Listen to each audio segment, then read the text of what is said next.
go. Joe Lisi, Kevin Walsh, Pro Football today on SportsGrid.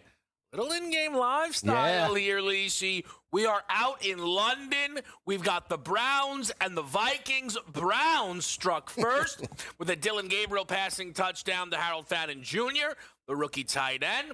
And we have Carson Wentz of the Vikings responding, a 31-yard passing touchdown from Cam Akers to Josh Oliver, just what everybody needed. Sevens here in the opening quarter, Joe, of a game that had a very low total, 35.5, 36.5 pre-kick. Yeah, it looks like they potentially trend through this over right here. The offensive line for Cleveland in back-to-back weeks, as bad as they were last week against Detroit, they still could run the football. Quinshon Judkins, 70-plus yards.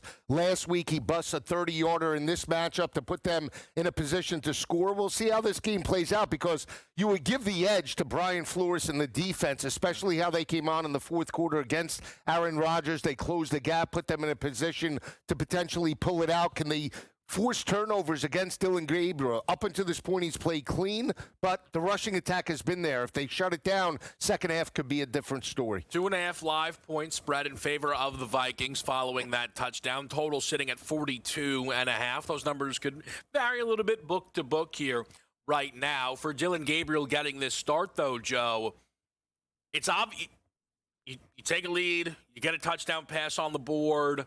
Quinshon Judkins continues to look good, but for Dylan Gabriel, he needs to give this offense a bit of life. I'm not going to say he needs to win this game, but we know that behind him is Shedeur Sanders, and I think there's still a lot of expectations. At some point, Shedeur will play for Cleveland. It's up to Gabriel to hold him off. It is. If he's the guy, though, if they drafted him ahead of Shedeur Sanders and you believe into what Dylan Gabriel possesses, that he's NFL ready, you open up the playbook and allow him to potentially develop. They're not going anywhere. They're in a complete rebuild this year. Younger players. You need to see what you have at the quarterback position so that you can make an assessment next year and potentially get your franchise guy. The reason why they took him was because they felt he was better than Shedeur Sanders. Yeah. Now he's playing, but now you have to open up the offense. You can't just rely on the rushing attack and try to win this game 13-7. Well, yes and no, Joe. I do not think that he should be out there throwing 40-plus times the way Joe Flacco was. Now, here's one of the big things that I think this team is hoping to get out of Dylan Gabriel. You know this throughout his time in college. Very good completion percentage, right? Yeah. And Joe Flacco, unsurprisingly, it was all gunslinger, right? Completing under 60% of his passes in those first 4 weeks. I actually played Gabriel's over 17.5 completions coming into this game. I don't know where that number sits live, but if you wanted to jump in, feel free if that number's still within range. I think the opening game script gives us a good chance. Joe, I'm not saying don't make a quarterback change and have him throw 18 times. I totally agree with you, but also you don't need him to be throw all caution to the wind, especially as your guy looks like he just hit another home run. Flag. Well, you have been super high on Quinshon Judkins coming into this season, and Joe, he's made you look incredibly correct to start the year. Yeah, you look at last year, everybody was high on Travion Henderson moving on to the Patriots, that type of home run hitter. He was supposedly the best third down, blocking back in the draft, and I get that. But 56-yard touchdown called back. Yeah. If we're talking just body type, if we're talking similar to what they had in Nick Chubb, that's Quinshon Judkins. That was very evident in the national championship game against Notre Dame. He's a bigger back between the tackles. He does have great vision, played in the SEC, transferred to the Big Ten. And again, just body type, I think could be a more physical back, big picture, and be that workhorse outside of what Travion Henderson is. So, bad call. It didn't look like a great call. Bad call. Mario Fannin. They have some real good rookies right now. Mario Fannin. They're very excited in Cleveland. Absolutely. So now if they could develop the quarterback position, and it starts with the rushing attack, because that's what Stefanski had when they made it to the not championship, but when they went in against Houston, they had a balanced attack. Flacco putting up numbers, and they can run the football with Ford and Chubb. If they have that, big picture, they can build off of that, Kevin, be a productive team. They're not going to be a 14-win football team in 2 years, but they can be maybe back to 10-7, which would get them into the playoffs possibly next year. Here's my thing I just want to focus on Judkins for a second. Sure. Okay? Because you were adamant about him relative, certainly to Trevion coming into the draft. Quinshon Judkins, obviously you'll know this from college football today at Ole Miss. I absolutely love the player. When he got to Ohio State, I'm like, wow, this is exciting, but it's so interesting that Trevion come back. How are they going to handle this? And they win a national championship. They run the split backfield. At Ohio State this past season, Trevion looked better. Trevion was more explosive, and Quinshon had some really big games, had some ugly games, though. It was a very interesting year for Judkins. But through the pre-draft process, it seemingly Trevion was well ahead. Remember, for anyone that was with us during our NFL draft coverage, though, Joe clips a great number on Quinshon actually to go ahead of him. And I was like, what are they doing? Like, Trevion, right? There's a lot of high-level drafted rookie running backs.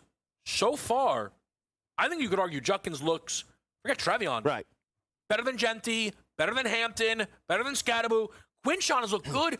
And, Joe, situationally, I don't think he's set up for success. I don't love their offensive line. Right. I don't love their skill position players. I don't love their game scripts.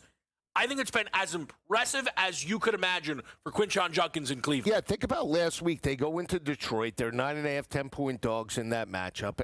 And Flacco's a statue back there. We knew that Detroit can get after the passer. They certainly displayed that in back-to-back wins and how they dominated Lamar getting after a mobile quarterback. And still, he put up 70-plus yards. Now, they got blown out, but you have a rookie quarterback making his first start, you utilize the rushing attack. That's why I like this total today, because I did feel Stefanski, especially overseas, would utilize a balanced attack to put Dylan Gabriel into manageable third down situations, and that's what you're seeing. But Quinshon Judkins, from just a vision, body type, and his explosiveness, he was 18-1, Kev, when he got drafted prior to the off-the-field stuff. Yeah. And then that's what hurt him. They took him off the board. We didn't know if he was going to play this year. That situation obviously played out and is okay. But then he was a forgotten afterthought because he missed a couple of games of the regular season. But if we're talking workhorse, if we're talking the ability to potentially put up 1,200, 1,300 yards, everybody will look to Amari Hampton and the success of L.A., I believe Judkins could have that type of productivity. The problem's going to be, are the wins there, and he's going to be that valuable, like, to give it to Jaden Daniels because he took his team to the championship. So, I think Hampton's really good. I think he's coming on. Right. Actually, both he and Genty last week had monster weeks. Huge days. From the offensive rookie of the year perspective, you're absolutely bang on, though. I have not for a second considered Judkins. Right. Because I'm just so low on the Browns. Right. So I just the Browns don't see would it have for to be, him. what, 9-8? They would have to be a dark horse for a wild card? You know what I would say, though, at minimum, Joe? He would have to lead rookies in rushing. Yes. So if he goes out and, let's say, 200 yards more than Genty and Hampton, let's just say at the end of the regular season, multiple touchdowns. Yeah. At least double-digit touchdowns. A Brock Bowers type of year. A special year. Right. But I think that's interesting, and we'll talk rookies throughout our show today. We've got Jackson Dart's big start in New Orleans, which is really interesting. Of course, we have a rookie QB going right now in Dylan Gabriel. There's a Cam Ward conversation we need to have probably today. The first overall picks offense is one of the worst in football. Yeah, that terrible. really shouldn't be as acceptable as it has been so far. But if Judkins is the best rookie running back, regardless of record, does that then hurt Hampton and Genty's chances relative to other guys? We'll talk about this. We will talk about all the things going around and all the things happening on this NFL Sunday. Can the Eagles get right? The 4-0 Eagles. The 4-0 Buffalo Bills are playing on a Sunday night. We've got huge action and live action. Where else would you want to be? It's pro football today on SportsGrid. We'll be right back.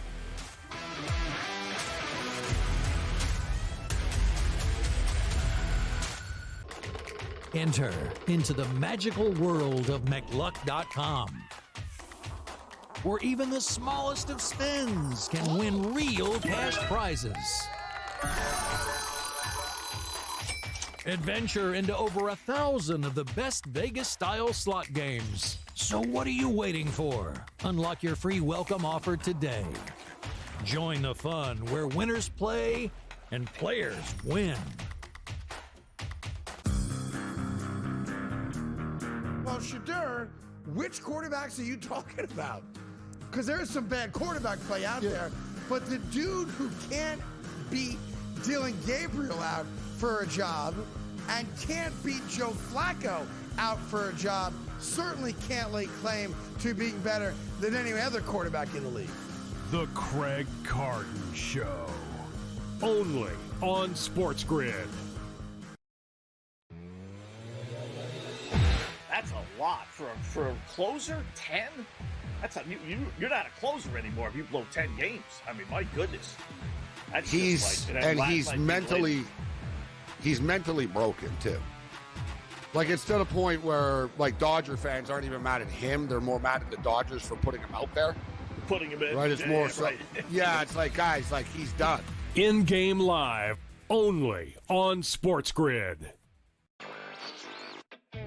Major League Baseball has decided it is time to put balls and strikes not just in the hands of the umpires, but also the robot umpires, as they say. The ABS system is now officially in place starting next season. Now, keep in mind, they're not just throwing this out there. They have used this at the Arizona Fall League, and they've also used it at different levels of the minor leagues as well. Newswire, only on SportsGrid. Football contest season is back, and so is the Las Vegas Football Contest Show, Season 2, the sharpest football contest show in the land. Focusing on all three Circus Sports contests and the Westgate Superbook Super Contest, we handicap the games and release our contest picks every week of the season. Featuring Super Contest champions Brady Cannon, James Salinas, and former NFL player Mike Pritchard, all team will have you prepared this season like none other. Check us out every weekend right here on SportsGrid.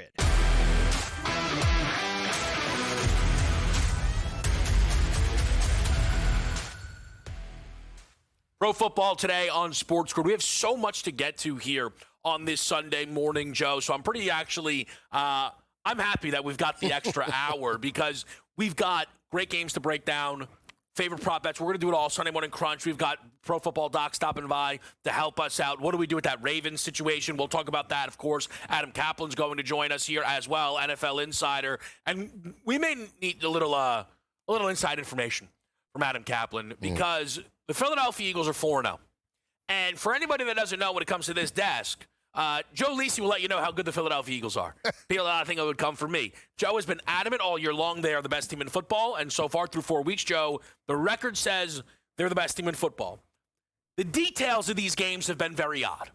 The last 2 Philadelphia Eagles games have featured 2 incredible halves of offense and 2 of the worst halves of offense any teams have put forward. Half 1 against the Rams, half 2 against the Bucs. Atrocious.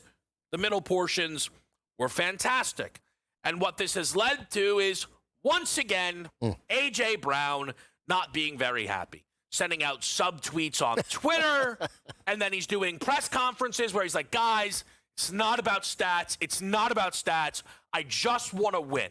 I'm telling you, and I want our offense to get going. It's not about stats. And then Diana Rossini of The Athletic reports that not only is A.J. Brown upset, but so is Devonta Smith.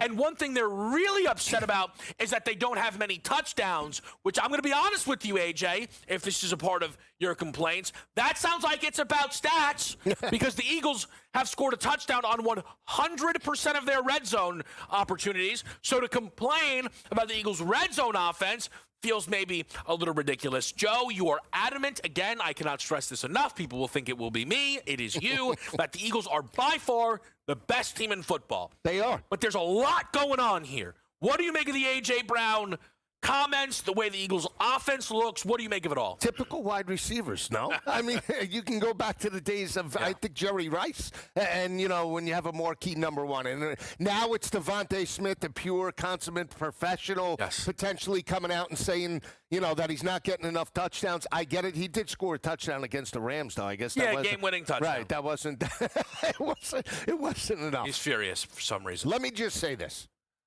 4-0. Yep. I know they haven't put together 4 quarters of football. Nope. I got it, but they're undefeated. Yes. And I will make this argument.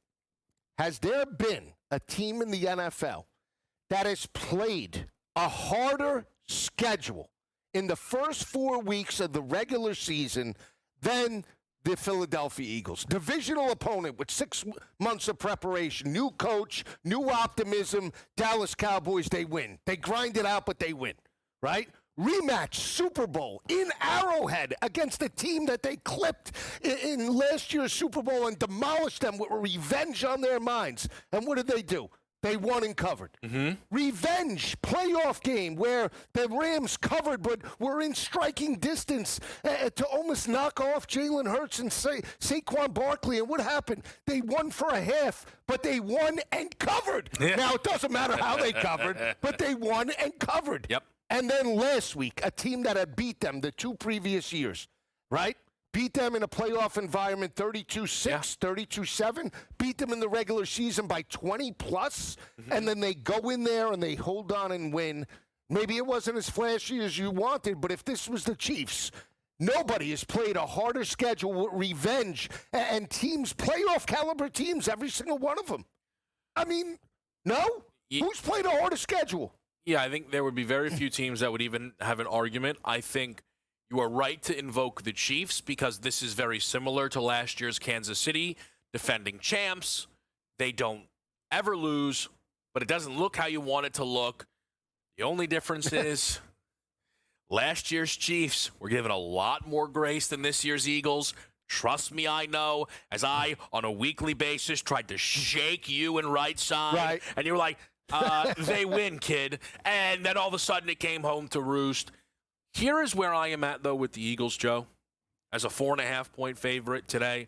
And by the way, and we're going to keep, this will be worked into the show, but this is very relevant for prop players who try and figure out, hey, do we buy low on Hurts, 187, buy low on AJ into the, 50s for his receiving yards, or do you fade it? Do you play him under, right? Is it a touch? Is it a passing touch?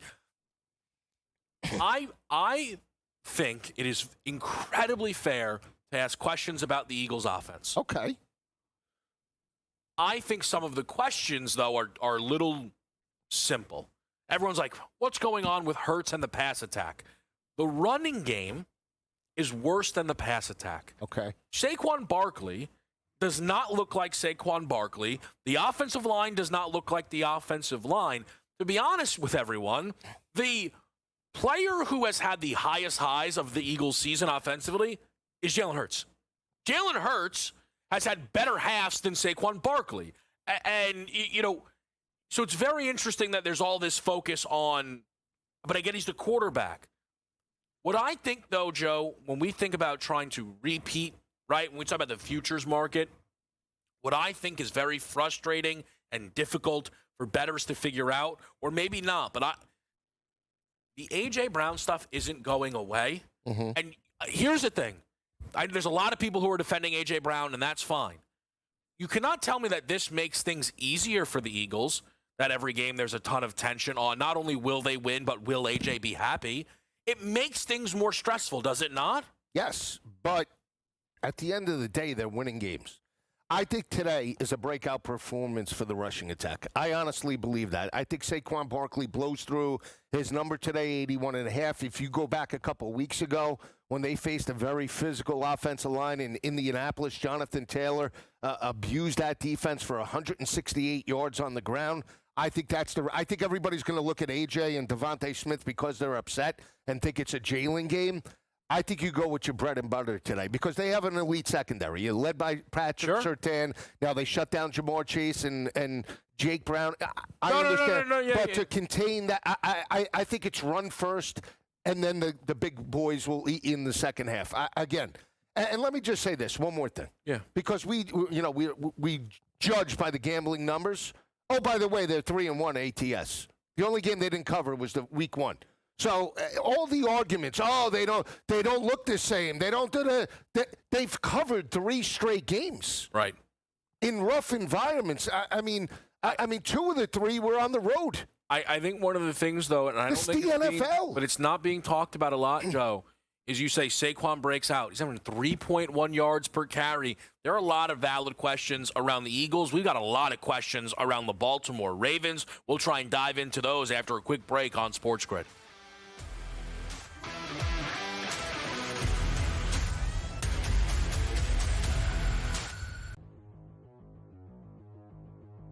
Now let's get to a player who was taken in the first round of every fantasy football draft, and thus far, it's produced the least points, George. I mean, I thought you'd just take a rookie running back in the first round and you get yourself 1,500 yards and 10 touchdowns. But Boise State's Ashton Genty for the Las Vegas Raiders, we got out of excuses, right? Like at this point, it's they got to give him the ball more. They got to do this. They got to do that. I mean, George, does this guy look like Barry Sanders? Like that was the comparisons? Like I haven't seen any of that yet. Our panicometer, all right, doesn't go high enough here. All right, because this is, I mean, come on, we're freaking out here. I don't think it's all Genty, by the way. He has more yards after contact than before contact. That pretty much lets you know what the problem is there. All right, the Raiders needed a running back, sure, but they need an offensive line. All right, they need a couple of offensive linemen. It's not something you can fix in one off season here. So yeah, we're gonna eat it with Genty. He's not gonna be worth the first round pick in fantasy. It's just not. Not this year. In future years, we'll see here, but not this year.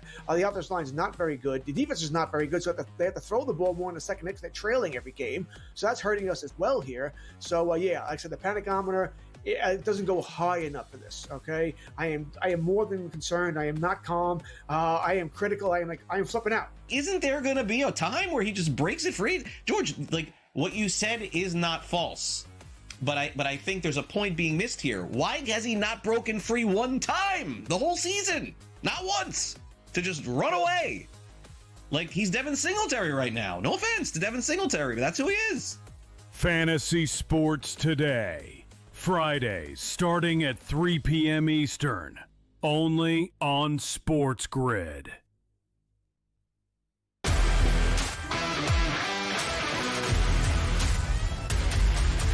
We're live on SportsGrid. It's Kevin Walsh and it's Joe Lisi. I do find the NFL, and it is all valid, but it is occasionally funny that when we are doing panic meters, apparently the Eagles panic meter and the Ravens panic meter, Joe, are around the same. It's crazy. The same level.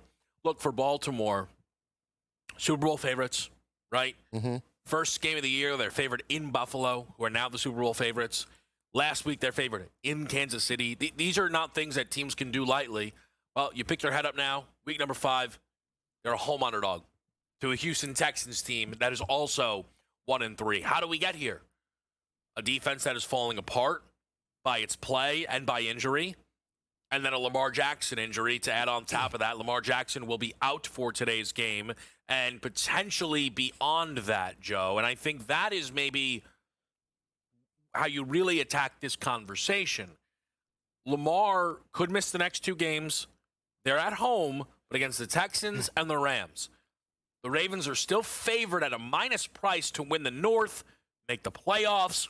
Where are you right now on the Baltimore Ravens? I think they're searching for answers, number one. I think they got exposed a little bit last week by that front seven of Kansas City and proved that Lamar still has a long way to go when he gets pressured in the passing attack. That offensive line broke down. They contained Derrick Henry. 8 carries, 42 yards. It became a non-factor. So for me, I think there's a number of different question marks. Not only that, but the defense can't stop anybody, Kevin. And that, as good as Lamar can be and Derrick Henry, if your defense is a sieve and giving up 30 and 40 points per game and getting abused for 224 rushing yards by Detroit and others by Buffalo in the fourth quarter, what does that say about your identity as a ball club? And again, that falls on John Harbaugh. He's this great head coach, but he can't coach defense all of a sudden and get this group to play. I mean, I understand there's injuries, but everybody has injuries in the NFL. Yeah.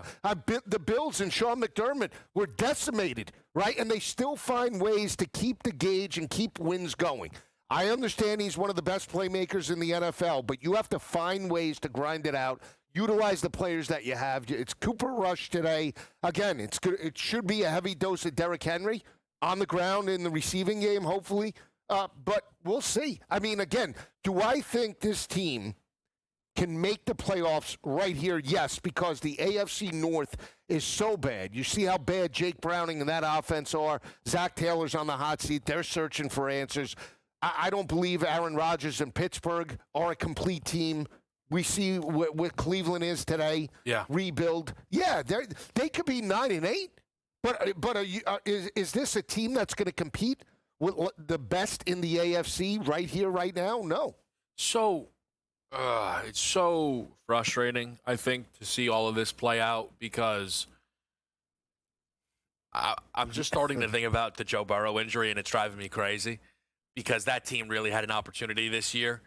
But that's not really the story of this situation.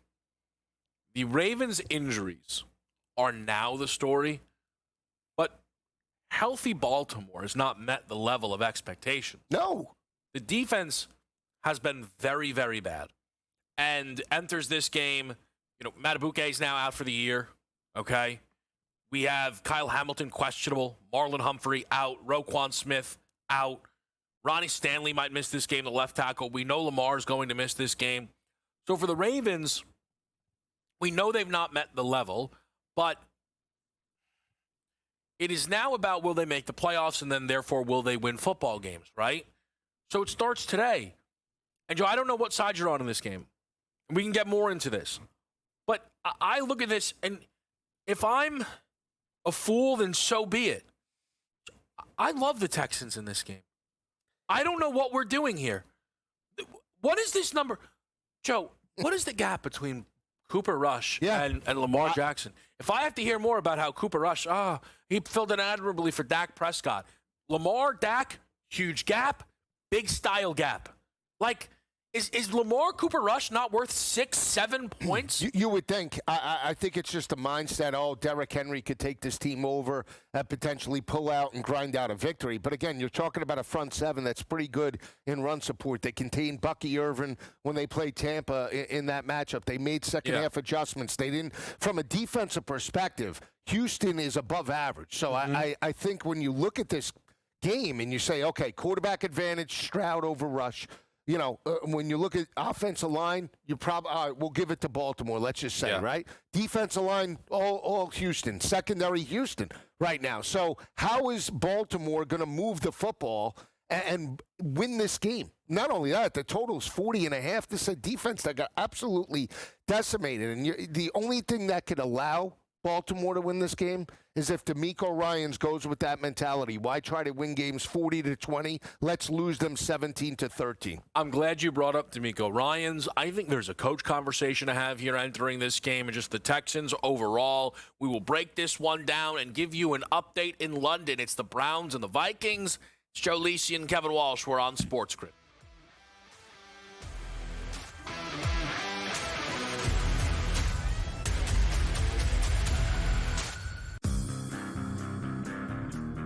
Well, Shadur, which quarterbacks are you talking about? Because there is some bad quarterback play out there, but the dude who can't beat Dylan Gabriel out for a job and can't beat Joe Flacco out for a job certainly can't lay claim to being better than any other quarterback in the league. The Craig Carton Show. Only on SportsGrid. That's a lot for a closer. 10. You're not a closer anymore if you blow 10 games. I mean, my goodness. That's he's mentally broken too. Like, it's to the point where like Dodger fans aren't even mad at him; they're more mad at the Dodgers for putting him out there. Putting him in. Right? It's more so. Right. Yeah, it's like, guys, like, he's done. In-game live, only on SportsGrid. Major League Baseball has decided it is time to put balls and strikes not just in the hands of the umpires, but also the robot umpires, as they say. The ABS system is now officially in place starting next season. Now, keep in mind, they're not just throwing this out there. They have used this at the Arizona Fall League, and they've also used it at different levels of the minor leagues as well. Newswire, only on SportsGrid. Everything changed at that point. They went and got Jonquil Jones, and they really had that triple threat monster team. That second year they lost in the WNBA Finals, 3-1 against the Las Vegas Aces. Year 3, they finally get over the top hump. You can question whether they should have won the title with that foul call late in Game 5 that sent Breanna Stewart to the foul line. Betting above the rim, only on SportsGrid.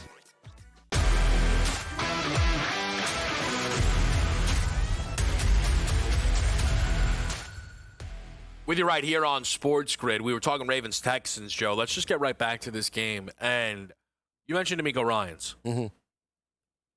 Better coach in this game, Ryans or Harbaugh? Harbaugh. You sure about that? Yeah. I mean, two things about D'Amico Ryans. You think you're missing Bobby Slowick? I understand that. He regressed a little bit, but their offense has been pathetic. Completely one-dimensional. I got you. I mean, we've seen you want to make an argument about Philly's offense. What about Houston's offense? You have a supposedly franchise quarterback. You don't utilize him. You utilize him for one drive, you get a lead, and then you want to sit on the ball for 3.5 quarters. That's the mindset of D'Amico Ryans. He's the Dr. Evil of the NFL. I keep saying that. Why win games 40-20 when you can lose them 17-13? Mm-hmm. He starts to shake now when he's got to score more than 20 points. So, yeah, I still give the inside edge to Harbaugh. Now, is Harbaugh an elite head coach at this point? No. Are we talking Sirianni good? No. Thank you. Andy Reid good? No. Harbaugh's not on that level. He's regressing. I'm not sure what Harbaugh right now does well. He's not the offensive play caller. He's not the defensive play caller. Their decision-making on 4th and down situations has been questionable at best. And what I know about D'Amico Ryans is he's got himself a great defense. And it is the biggest reason, Joe, why the Texans are one of my favorite bets on the board today. Oh, you're talking yourself into this here's my thing, right? So the Texans show really bad offense, right? Really great defense, right? Would you say that this is probably going to be too much praise. Like, who is the opposite of that? Great offense, really bad defense. I'm thinking like the Dolphins type of thing. I could make the argument it's the Ravens. I know, but I'm trying. My point is, would Baltimore Dallas? You know what? Let's do Dallas. Would Baltimore be better off right now, in your opinion, playing Dallas with a backup quarterback or Houston? I think Dallas, because I don't trust Cooper Rush to move the football here. Yeah. I don't see the Ravens getting to 20. You might talk me into this too, because I think about the second half with Tampa, and now they lost that game, but they still contained Baker Mayfield. He had a very hot first half. They made second half adjustments. Trevor Lawrence and that offense were good. They weren't elite when they lost to them a couple weeks ago. So. And it was a lower scoring game, right? And you're talking about mobile guys. Yeah. Mayfield and Lawrence can at least scoot to get a first down.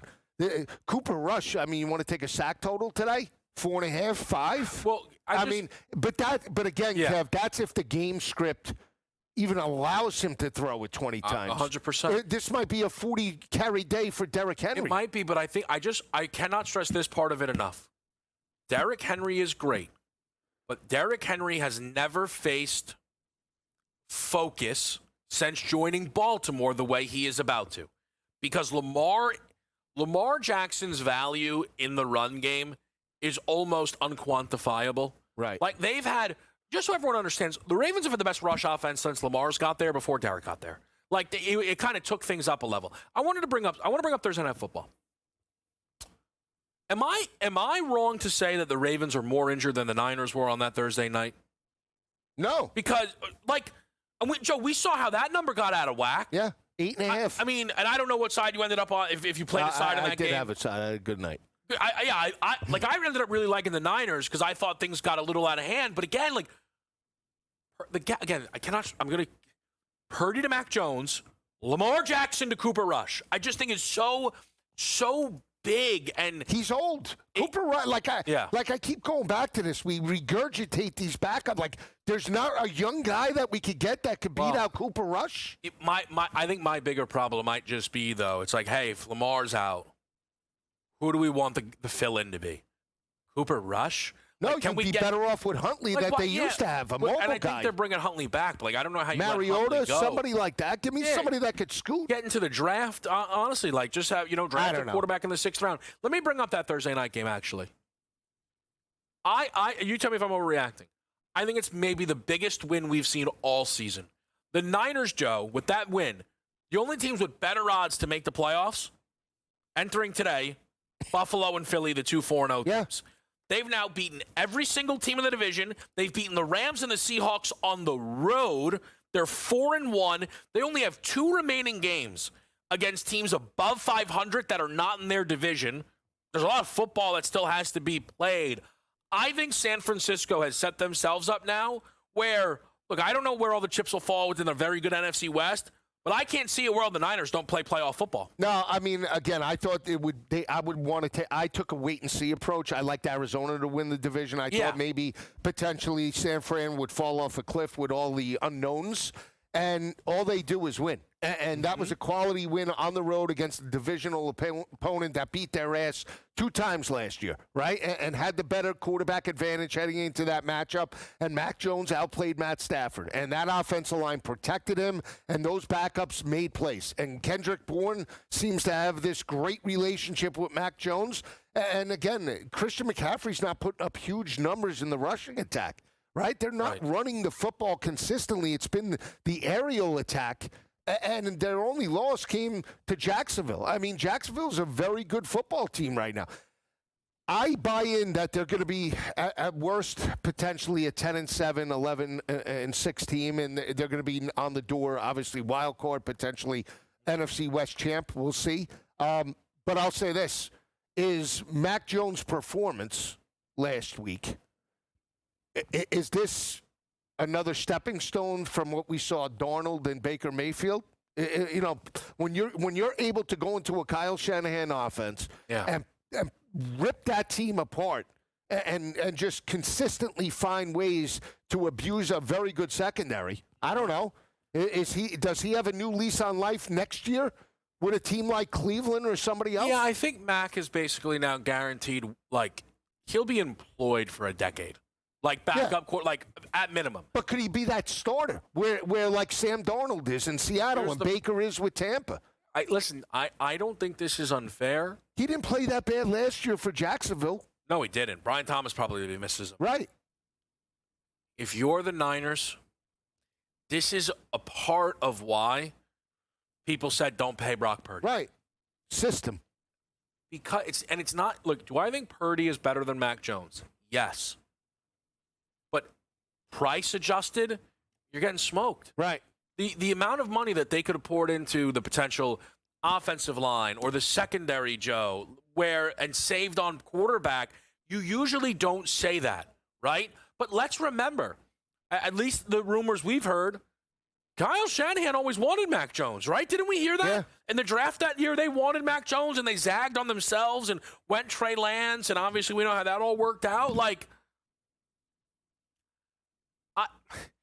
I'll say this, if Brock Purdy wasn't paid yet, I think we'd have a real quarterback controversy on our hands. Yeah, absolutely. And again, I think Mac Jones looks phenomenal right now. But they have to stick with Purdy if he's healthy, right? They have to. They just paid him. 45 million, 49 million. Would they give him? 49, right? Let me say it, because I think we're going to get into the Seahawks-Bucks next because it's, NFC West. That's a really big game in the NFC. If you're the Rams, you're all of a sudden, you're having a step-up late game problem here for L.A. Yeah, but I think they've plateaued, too. I mean, I think their pinnacle came last year. And people say, Jared Verse and Fisk and all these playmakers on the defensive side of the ball, Kyron Williams. I mean, Stafford at times zeroes in on one guy for the whole game, and the play calling hasn't been all that great. They've pulled games out in the fourth quarter. They did it last week against Indianapolis. If A.D. Mitchell doesn't drop that ball, is it a different story? We don't know. Well, that would have changed everything. But what's so interesting is this is happening while Stafford is playing great football. Puka is playing great football. They're just, on the margins right now, not playing as clean, I think, as you would expect that Rams group to play. We are going to get into this game between the Bucs and the Seahawks because this is a really important matchup when we think about NFC standings, just the perception around these teams. Tampa continues to be banged up. Seattle, though, not as healthy as you, I think, would expect maybe heading into this game off of a Thursday nighter. We're going to break that down and, again, continue to get you a couple of updates in Browns-Vikings. Right now, we're slowed down here a little bit in London. Could there be some live value? We'll let you know after the break on SportsGrid.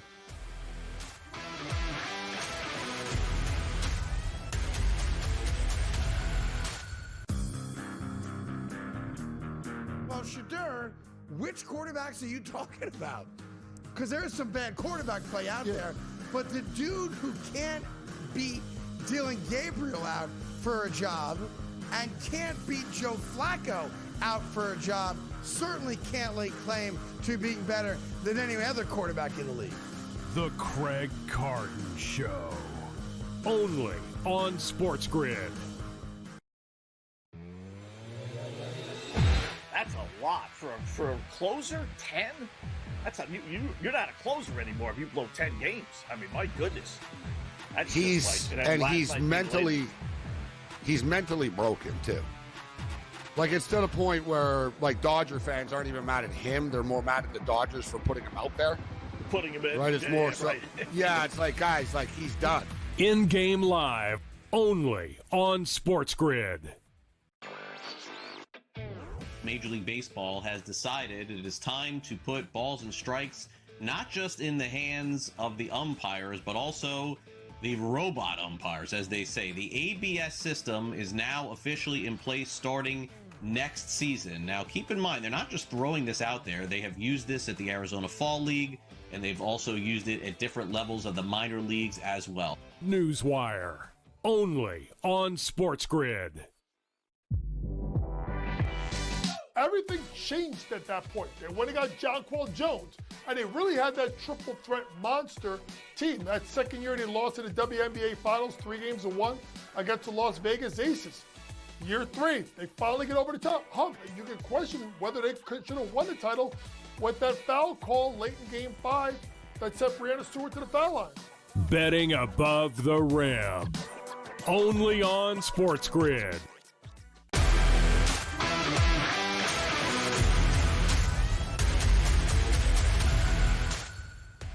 Back with you right here on SportsGrid. We're at the 2-minute warning in London, Joe. Let's lock in here for a second. Browns-Vikings, 7-7. 3rd and 8 for Cleveland coming out of the 2-minute warning. The offenses here have really, really slowed up. Yeah. Live total we saw at 42.5. I think we're locked right now. Let me get it from another spot. 33.5. I think if we get under 30, I'm willing to jump in. Under 30. You give me a 28.5, 29.5, I'll get in there. I mean, yeah, because that's 2 touchdowns and a field goal from here. Here's my thing. At 33 and let me just ask you this. You think we can get points before the half is over? Like any type of points? How many timeouts does Minnesota have right now? All of them. Cleveland has all of them, too. Yeah, but they got a 3rd and 8 coming up. Yeah. With 2:36. Yeah, it's possible you get a field goal. Why? Because we're at 14. We're locked, 33.5 is 20 more points. But if we can just take 3 here, I tend to agree with you. This live total may have a little bit of something to it. I know these defenses are playing well right now, but you got to think halftime adjustments. These offenses can find a bit of a groove here. Yeah, not only that, you still have the rookie in Dylan Gabriel. There's always the possibility to get a turnover in short field. I mean, well, Wentz is on the other side, so turnovers are alive at any moment. Old man's playing well. Yeah, you pumped him up after the 300 yards, and now he can't find the tight end. He forgot the tight ends exist. You can't do that. Your whole evaluation of how Wentz is playing is Hawkinson doesn't have enough catches. Exactly. Enough targets. At least give him a shot. He's got 2 targets, 2 great. I mean, he's efficient. He's efficient right now. So one thing that we haven't been able to actually get into, but Jordan Mason had a fumble early in this game. That spark plug the Browns' eventual touchdown. I don't want to say he's lost his job, but he lost bell cow status. He has 6 carries to Xavier Scott's 4. Xavier Scott, though, I mean, made the touchdown catch in the 4th quarter or 3rd quarter against Pittsburgh. He stepped up in the receiving game a little bit. He's not as big as Jordan Mason. Yeah. So if we're talking, can he hold up for potentially 15 to 20 carries a game? I just don't see it. I still go with Jordan Mason, but I think the problem is that Cleveland's front 7 is so strong in run support that you need a speedier back to potentially catch the edge, and that would benefit Scott over Mason, right? I think Mason, big picture, will get a bulk more of the carries. But in this particular game, with a big physical defensive line, I think Scott might be the answer in the second half. Big decision here, Joe. They're not going for it, are they? Would you? No. It's interesting. Like, to me, you're the Browns. Like, you might as well roll it. But I hate to say it, I think I would punt. Not in this, yeah. They went for it. Did he get it? Where is he? He got it. Yeah, it came out. Yeah. Where is Quinshawn Would Junkins, I really by punt, the way? though? I don't know. But is Junkins not in this offense, or we're in a 2-minute drill? He wasn't. Listen, it's one of the things that I know you and I agree a lot about is how frequently they take off the bell cow. Yeah, it is. It's not like we're talking that he's got cinder blocks on his hands. I mean, he can catch the football. I mean, he did it at Ohio State. Did it at Ole Miss? I mean, but that's my point. The Derrick Henry argument is unbelievable. And all of a sudden, it's like the bell went off for John Harbaugh. Hey, the big guy can catch. No, what are they going to do today? No, let me know. We've broken that game down. I'm just saying, though. Because I'm going to get annoyed again. Because I'm just saying, like, you're going to tune the game in today. And people are like, Derrick Henry's going to get 100 touches, and then it's going to be 3rd and 6. And it's like, is that Justice Hill out snapping Derrick Henry? Like, oh, great. That's good. Hey, I wonder what play they're going to call as Derrick Henry's not on the field. Screen! I like that, Joe. I like that. Whoa! Did you have receiving for Jerome's forward? No. Why not? Big win for Cincinnati yesterday. What is this? Oh, no. Old man Wentz. Not again. Breaking down. Guy can't catch the old guy. He's washed no, it's up. easy. Stop. Come on. He's washed up. You're being violent. You're being reckless. Reckless. Look at this. They're showing Max Brosmer. I have to go in. He's like this. I got to go in. Brosmer. Minnesota. Yeah. That's one of those, they just draft a local kid, it'll be nice. They didn't think they'd have to put him in. Well, you're telling me you couldn't scrape up somebody from, the SEC? They're on to their 3rd quarterback. Yeah, scrape up somebody from the SEC. Yeah. Give me an SEC guy. Who was the Mizzou quarterback last year? That's Brady Cook. Yeah, why don't they give me somebody like that? Threw it 40, 50 times a game? To be fair, we're grabbing backup quarterbacks from Max Brosner. Inept Big Ten offenses. P.J. Fleck, and we're thinking, they average 160 passing yards per game, if that, at Minnesota. Give me Brosner. I want him. Deacon Hill's going to get drafted one of these days. Then it's at this rate, no? Unbelievable. So the Browns are going to be in some field goal range here. Yeah. So let's give them the field goal, right? 17. Well, do we know what the word on Wentz is? By the way, we saw him go to the locker room. Maybe he just had a. He's just figured what? We're taking it into the locker room anyway. Might as well. Yeah. Might as well just head back. We'll see. It can't be a positive that he went to the locker room early. But he was running to the locker room. That's true as well. Unless it was an arm injury, lower torso looks fine to me. I eyeballed it. He looks fine. I don't understand what we're doing here. If the guy it's Jaden Blue, blisters on his feet from wearing Louis Vuittons. Tape it up and get out there. We're not talking about gangrene there. We're talking about blisters. What are we doing? Would you wear Louis Vuitton's cleats? No. What? You wouldn't? No. You'd be straight-laced? Now, rumor was they were Nikes with the Louis Vuitton, which makes that's even worse. Yeah? They were Nikes. And so what do you mean, they're fake? It's like you bought them on 45th Street in downtown Manhattan. You bought them in Soho for $20. I got to tell you this. If this is a Browns touchdown drive, which would be asking a lot. I would love to see the kid Fannin step up. I'll tell you this, folks. You'll never have to wonder who Lisi's on. I'll tell you that right now. If they could find a way to get a touchdown here, and they're going to have a chance, Joe, as Gabriel's all of a sudden getting some good work in. Yeah, he loves the tight ends. 3.5-point favorites for the Browns? 4.5 favorites? Again, I don't know if there's panic in the streets over Wentz. Well, if Wentz shoulder. You were right. Lower torso was great. Right, see? No need to have Doc on later. I'll give you the report, okay? Listen, here's the problem. They're in trouble now. That front seven's getting after it. Brosner will take the over. He's a turnover machine waiting to happen. We'll be right back on SportsGrid.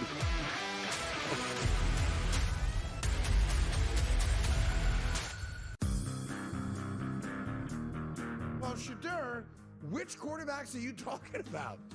Because there's some bad quarterback play out there, but the dude who can't beat Dylan Gabriel out for a job and can't beat Joe Flacco out for a job certainly can't lay claim to being better than any other quarterback in the league. The Craig Carton Show. Only on SportsGrid. That's a lot for a closer. 10. You're not a closer anymore if you blow 10 games. I mean, my goodness. That's He's mentally broken too. Like, it's to the point where, like, Dodger fans aren't even mad at him. They're more mad at the Dodgers for putting him out there. Putting him in. Right? It's more so. Right. Yeah, it's like, guys, like, he's done. In-game live, only on SportsGrid. Major League Baseball has decided it is time to put balls and strikes not just in the hands of the umpires, but also the robot umpires, as they say. The ABS system is now officially in place starting next season. Now, keep in mind, they're not just throwing this out there. They have used this at the Arizona Fall League, and they've also used it at different levels of the minor leagues as well. Newswire, only on SportsGrid. Everything changed at that point. They went and got Jonquel Jones, and they really had that triple threat monster team. That second year they lost in the WNBA Finals, 3-1 against the Las Vegas Aces. Year 3, they finally get over the top hump. You can question whether they should have won the title with that foul call late in Game 5 that sent Breanna Stewart to the foul line. Betting above the rim, only on SportsGrid.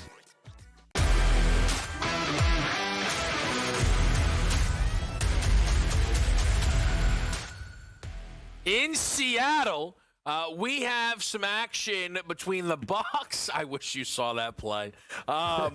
Between the Bucs and the Seahawks, Joe. Let me get the latest on these numbers here because these were moving a little bit overnight. I'm seeing 3.5 everywhere. There was a 4 actually yesterday. I don't know if you're in on Tampa Bay in this game.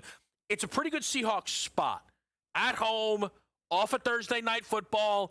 Tampa's still pretty banged up. What are you seeing in this football game? Well, for me, I mean, the road matchup, home field advantage, you got to give to Seattle. And again, I just think they're a more physical group right now, both offensive and defensive lines. Baker's definitely stole a couple games with his ability to pull games out in the fourth quarter. Did it against Atlanta week 1. We saw that against Houston as well. But they expended a lot of energy last week. Yeah. And again, they were getting beat up in the first half. They were in position to potentially tie it out. He throws the critical interception in the end zone. Now you got to go on the road. They have the rushing attack going with Charbonnet and Kenneth Walker. And that defense contained Kyler. I was very impressed. I've been more impressed, I think, in Seattle's over-exceeding expectations because I just thought they'd be a 500 football team. But through the first 4 weeks, they've impressed me in offensive and defensive line play. I think it's going to be Tampa's really going to have to play their A game to potentially win it, but you can never say never with Baker. I lean to Seattle here. I always want to take the points, but it's very difficult in this spot. Yeah, so this was one of those numbers that, like, again, if you're betting Sunday, like at 8 p.m., you could have maybe seen a 2.5 on Seattle, gets to 3, and it's just continue to run. It's a very, very good Seahawks spot. But as this line climbs, you wonder, hey, can Tampa keep it close, right? I was I actually bet Tampa Bay last week. They had moments they could have, covered. They ended up actually losing the game by 5 due to the safety.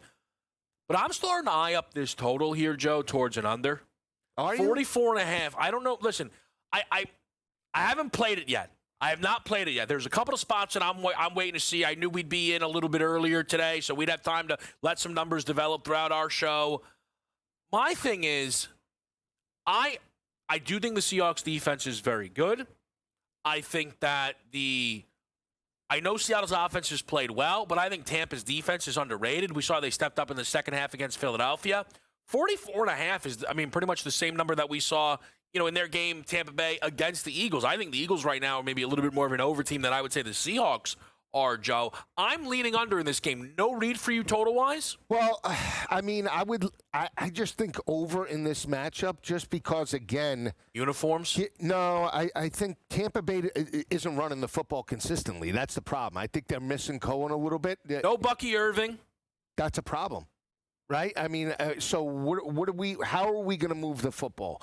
It's Baker or bust. Right. So it's Ibuka, it's the wide receivers, it's coming out of the backfield. Maybe we see a Cade Otton sighting potentially on the road. But again, I just don't see and even if they did have Bucky, right?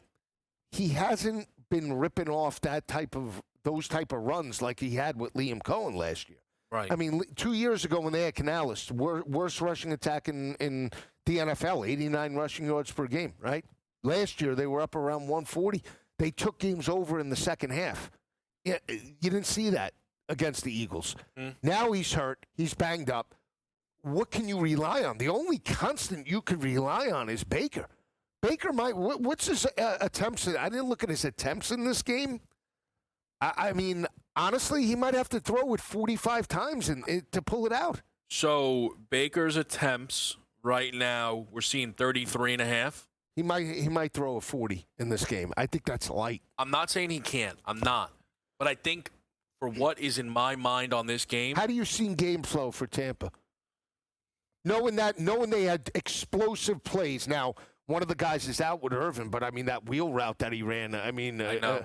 I mean, you just watched that game play out. Ibuka. Yeah, I mean, I think Tampa. I think today could be a little bit more of a grinder.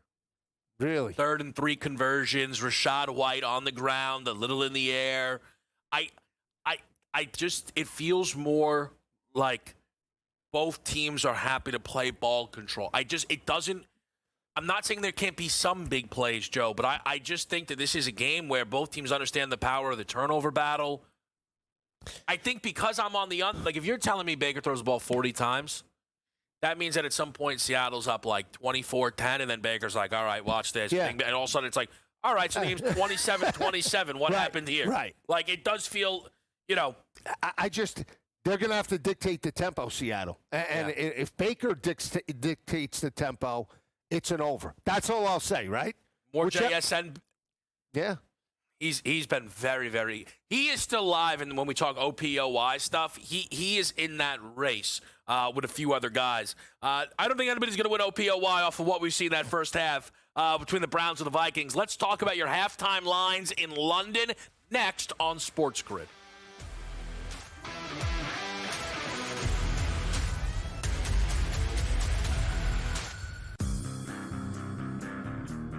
Well, Shadur, which quarterbacks are you talking about? Because there is some bad quarterback play out there, but the dude who can't beat Dylan Gabriel out for a job and can't beat Joe Flacco out for a job certainly can't lay claim to being better than any other quarterback in the league. The Craig Carton Show. Only on SportsGrid. That's a lot for a closer. 10. That's you're not a closer anymore if you blow 10 games. I mean, my goodness. That's he's mentally broken too. Like, it's to the point where like Dodger fans aren't even mad at him; they're more mad at the Dodgers for putting him out there. Putting him in. Right? It's more so. Right. Yeah, it's like, guys, like, he's done. In-game live, only on SportsGrid. Major League Baseball has decided it is time to put balls and strikes not just in the hands of the umpires, but also the robot umpires, as they say. The ABS system is now officially in place starting next season. Now, keep in mind, they're not just throwing this out there. They have used this at the Arizona Fall League, and they've also used it at different levels of the minor leagues as well. Newswire, only on SportsGrid. Everything changed at that point. They went and got Jonquel Jones, and they really had that triple threat monster team. That second year they lost in the WNBA Finals, 3-1 against the Las Vegas Aces. Year 3, they finally get over the top hump, and you can question whether they should have won the title with that foul call late in Game 5 that sent Brianna Stewart to the foul line. Betting above the rim. Only on Sports.